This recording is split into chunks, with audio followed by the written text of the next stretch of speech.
March 2026. In a single hour, the world's busiest airport became a ghost town. Strikes on key international airports. Drone incident near the international airport. Middle East tension.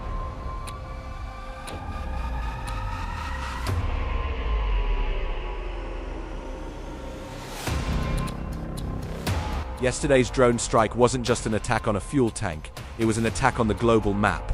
With the corridor between Iran and Israel effectively shuttered, airlines are facing their biggest nightmare since 2020.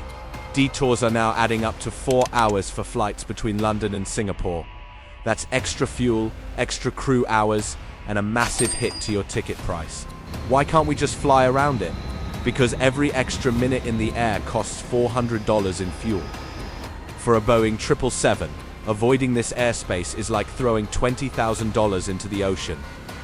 Every single flight. The sky is changing, and the golden age of easy Gulf transits might be over. What do you think? Is it still safe to fly through the Middle East? Let me know in the comments.